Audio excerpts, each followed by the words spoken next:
There are two schools of thought relating to extraordinary extroversions of emotion. One school teaches that the individual should correct these things in himself and not burden society with them.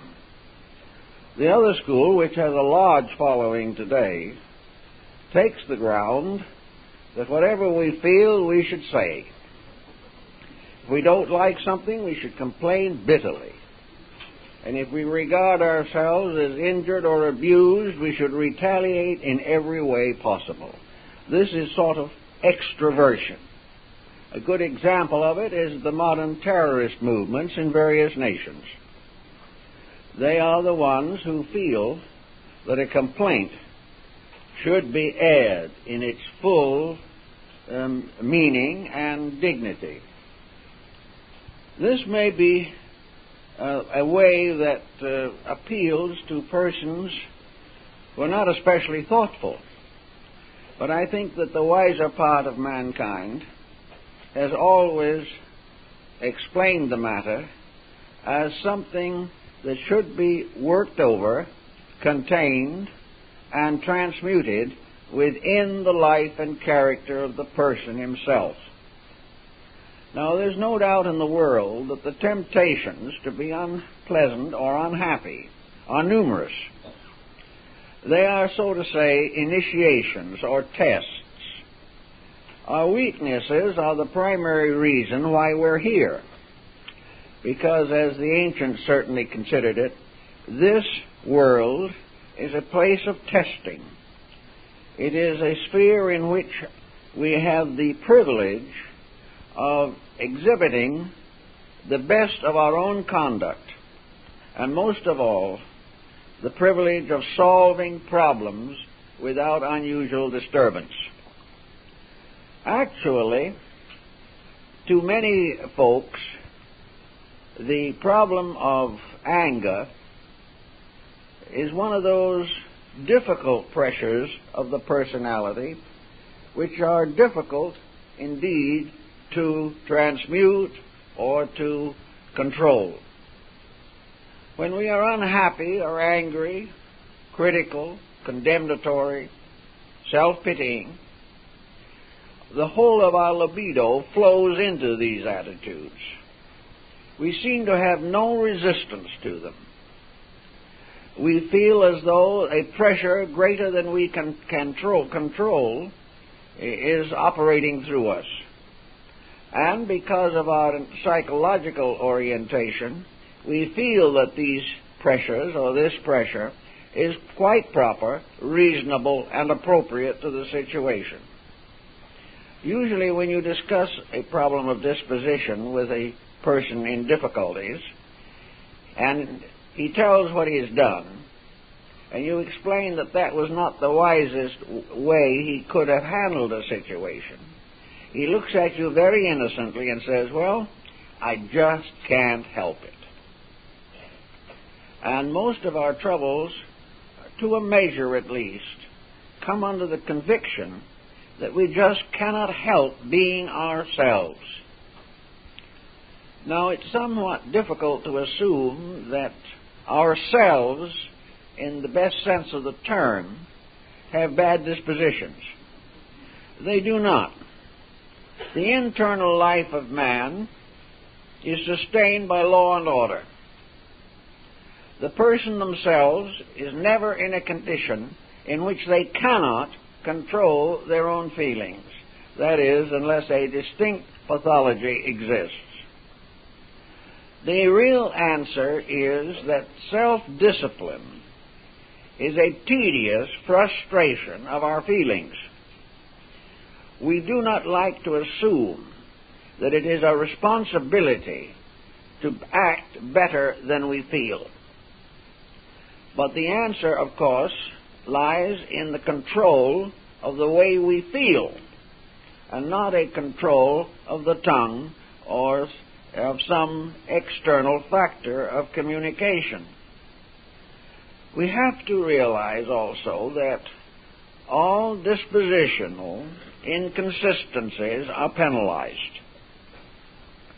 No matter how we approach the situation, it becomes obvious that nature wishes us to have good dispositions. And if we fail to meet nature's wish in this matter, nature has a way of enforcing its attitude or its policy in connection with human life.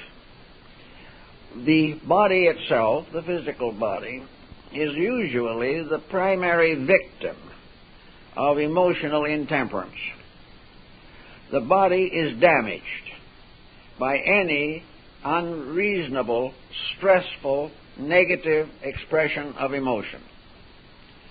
Now, nature tells us in a very simple way that this damage is inevitable, regardless of the motives which are impelling a wrong attitude.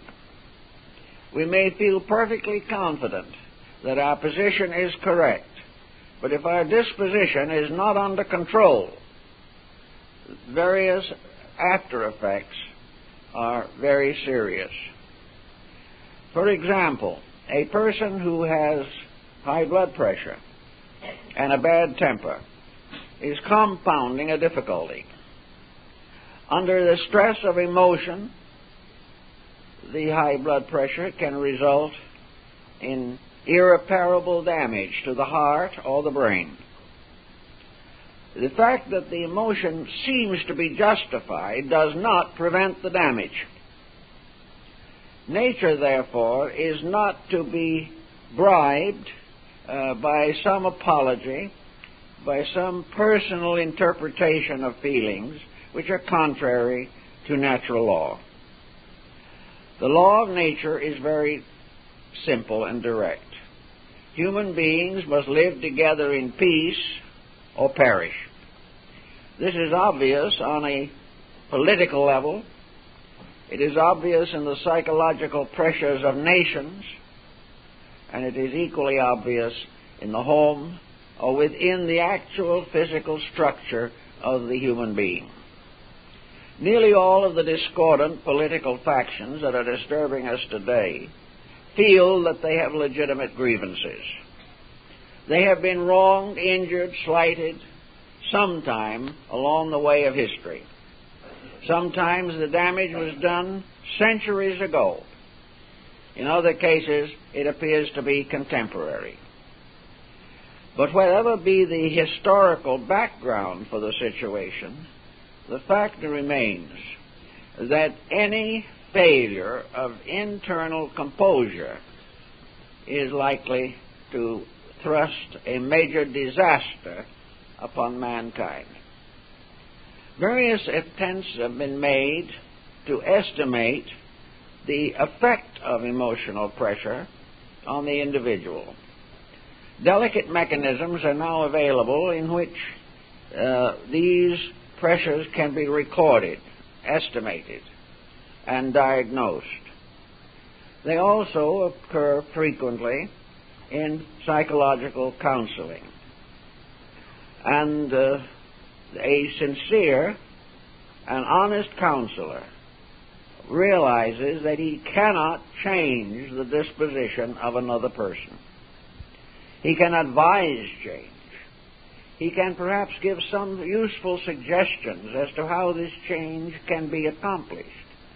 But if the person involved resolves not to change or lacks the strength of character to make a correction possible, the condition remains. So in this particular problem this morning, we wanted to handle or consider some of the personal factors. We can see the larger picture around us, where enmities, antagonisms, jealousies, mutually justified, have carried us into the brink of a disaster. We must find the same situation within ourselves. It has been assumed with some validity that the average person is born with a good disposition. Small children are, for the most part, delightful little creatures. They live in a world of wonders beyond our comprehension. They have an internal life which is difficult for us to estimate or understand. Occasionally, by nature, we will get a personality that is congenitally difficult. But for the most part, the small person is